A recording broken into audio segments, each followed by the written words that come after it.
আসসালামু আলাইকুম আঙ্কেল। ওয়ালাইকুম আসসালাম। কেমন আছেন আঙ্কেল? আলহামদুলিল্লাহ ভালো আছি। ভালো আছেন আঙ্কেল? জি তো আলহামদুলিল্লাহ। আজকে 18ই ডিসেম্বর। জি তো বাজারের পরিস্থিতি কেমন? বাজারের পরিস্থিতির আগে আপনাকে জানাতে চাই, আসুন আমরা সবাই মিলে দেশটা ভালোবাসি। এলচি পেঁয়াজ বহির্বিশ্বে আমদানি না করি, কৃষকের পাশে দাঁড়াই, মাটিকে ভালোবাসি, জাতিকে ভালোবাসি। আজকে পেঁয়াজের বাজার হচ্ছে 70 টাকাতে 76 টাকা হচ্ছে আপনার দেশি পেঁয়াজ, মুড়িকাটা জাতের পেঁয়াজ আজকের বাজারে। আজকের বাজার। আচ্ছা, তো আঙ্কেল এখন বর্তমানে এলসি পেঁয়াজ কি আমদানি আগের মতোই আছে না কিছুটা কমছে? এলচি পেঁয়াজের উদ্দেশ্যে আপনি যখন কথা প্রশ্ন করলেন, তখন দুই একটা কথা আমাকে বলতে হয়। মাননীয় কৃষি উপদেষ্টা মহোদয়, মাননীয় বাণিজ্য উপদেষ্টা মহোদয় এবং খামার বাড়ি যত কৃষি ডক্টরেট ডিগ্রি নিয়ে বসে আছেন, সবাইকে আমার সবিনয় অনুরোধ, আপনারা অক্টোবরের 25 তারিখে 110 টাকা দর পেঁয়াজ গেল এলসি করলেন না, নভেম্বরের 25 তারিখে 18 তারিখে 105 টাকা দর পেঁয়াজ গেল এলসি আইপি দিলেন না। এখন পেঁয়াজের ভরা মৌসুম। আমি 8টা ডিস্ট্রিক্ট, 54টা থানা, 270টা ইউনিয়ন ঘুরে আসলাম, সফর করে আসলাম। পর্যাপ্ত পরিমাণ পেঁয়াজ দেশে উৎপাদন হয়েছে, পর্যায়ক্রমে আসতেছে। এখন পেঁয়াজের ভরা মৌসুম।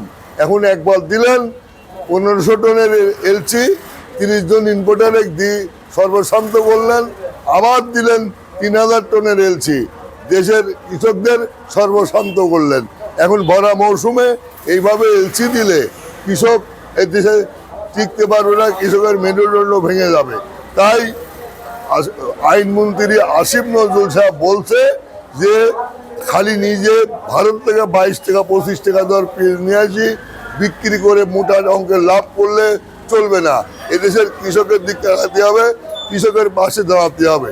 আগে কৃষক বাঁচাতে হবে, দেশ বাঁচাতে হবে। বহির্বিশ্বে আপনি পেঁয়াজ আমদানি করে আপনি কেজি প্রতি 40 টাকা 20 টাকা লাভ করলেন, এটা কিন্তু সমুচিত না। আগে দেশের কৃষক ন্যায্য মূল্য পালো কিনা, 2 টাকা কৃষকের বেনিফিট, হাল ভাঙা পরিশ্রম করে হালাল ইনকাম করে আপনার কৃষকেরা 2 টাকা লাভ চায়, মানে যে উৎপাদন খরচ অন্তত কেজি প্রতি 10 টাকা লাভ চাই। আপনারা কৃষক দিক না চায় এলসি আমদানি করলেন, আবার বাজারে 6 লাভ করলেন। এরপরে আপনারা বাণিজ্য উপদেষ্টা মহোদয়ের কাছে এলসি দিলেন, এলসি প্রত্যাখ্যান করলো। আপনারা কি করলেন, 2000 ইম্পোর্টার হাইকোর্টে রিট করেছেন এলসির জন্য। কেন রিট করেছেন? আইন উপদেষ্টা আনিসুর রহমান বলছে, আইন উপদেষ্টা আনিসুর সাহেব বলছে যে এলসি করবেন না, এলসি আনবেন না, দেশের কৃষকেরা ন্যায্য মূল্য পায়, কৃষকের 2 টাকা বেনিফিট হোক। আপনি সেদিক খেয়াল করেন, দেশের দিক খেয়াল করেন, মাটির দিক খেয়াল করেন। আগে দেশপ্রেমিক হন, তারপরে ব্যবসা করেন। এটা হচ্ছে আমার এলসি। আর 1 কেজি বহির্বিশ্ব থেকে বাংলাদেশে পুরো ইম্পোর্টার আর 1 কেজি এলসি যেন না আসে, না আনে, তাহলে কৃষক বাঁচবে। যেহেতু কৃষকেরা গত বছর প্রচুর পরিমাণ লস খাইছে, আপনার অনেক পণ্যে আলুতে কয়েক কোটি লস খাইছে, এরপর এখন নদী ফেলে দিচ্ছে। রসুন চায়না থেকে আমদানি করে এই দেশের রসুন 4000 টাকা মন কিনে রাখি করেছিল, সেই রসুন এখন বেচতেছে 1500 টাকা মন। রসুনের বীজ আমদানি করেন, বীজ আমদানি করে এই দেশের রসুনের উৎপাদন বাড়ান। বহির্বিশ্বের রসুন আমদানি করবেন না। এই দেশের এলসি করে পেঁয়াজের বীজ আমদানি করেন, ভারতের বীজ আমদানি করবেন না।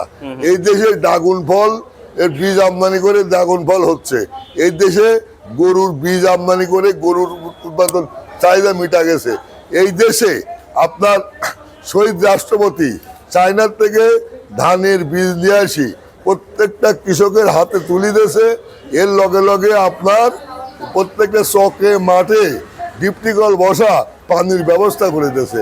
যেখানে আউশ ধানে তো বিঘামত 9 মন আর আমন হইতে 11 মন।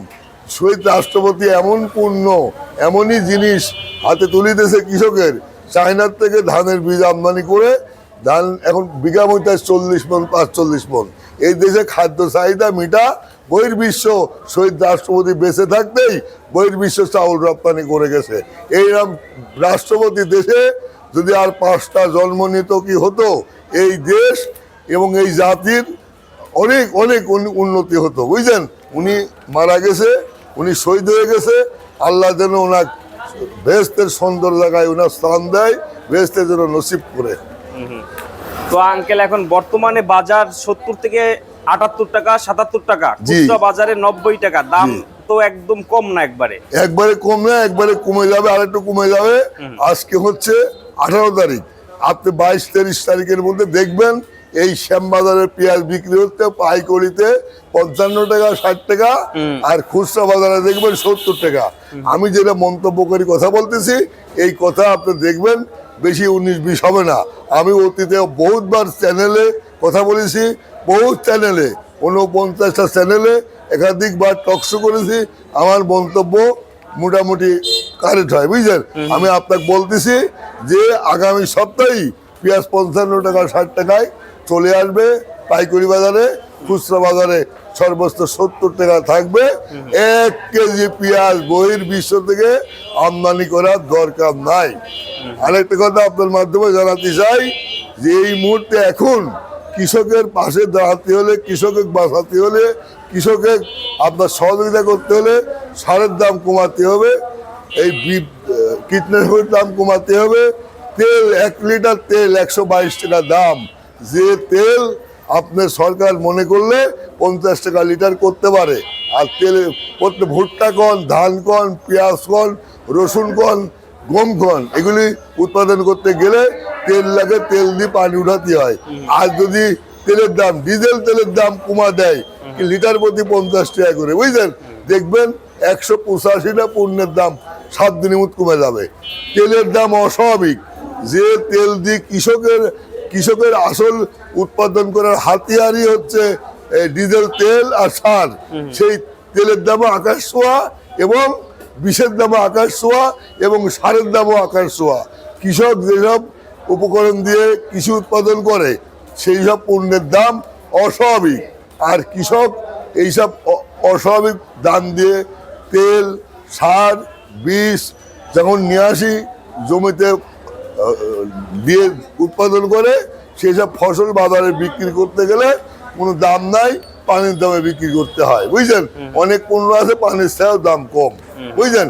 এই জন্য মাননীয় প্রধান উপদেষ্টা মহোদয়কে বলবো যে ডিজেল তেলটার দাম কমা দেন। ডিজেল তেলের দাম কমালে 185টা পণ্যের দাম 7 দিনের মধ্যে কমে যাবে। সারের দাম কমান, দেখেন ধানের দাম কমে যাবে।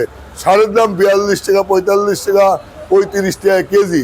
সারের দাম প্রয়োজন হলে ভর্তুকি দেন, দিয়ে কৃষকের পাশে দাঁড়ান। তেলের দাম ভর্তুকি দেন, কৃষকের পাশে দাঁড়ান। কৃষক ভালো থাকলে জাতি ভালো থাকবে, আমরা ভালো থাকবো, আপনি ভালো থাকবে, সবাই ভালো থাকবে। দেখেন আমি একজন কৃষকের ছেলে, নিজেও কৃষক এবং কৃষি পণ্য আড়তের মালিক আমি, বুঝলেন। তাই কৃষকের প্রতি আমার মায়া মহব্বত বেশি। আসুন সবাই মিলে এলসি বন্ধ করি এবং কৃষকের পাশে দাঁড়াই, বুঝলেন।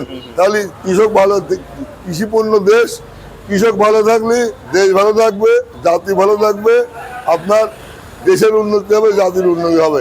কৃষকের অর্থনৈতিক অবস্থা যদি ভেঙে যায়, কৃষকের ছেলেমেলে স্কুল কলেজে যেতে পারবে না। এই কৃষক হলেই জাতির মেরুদণ্ড।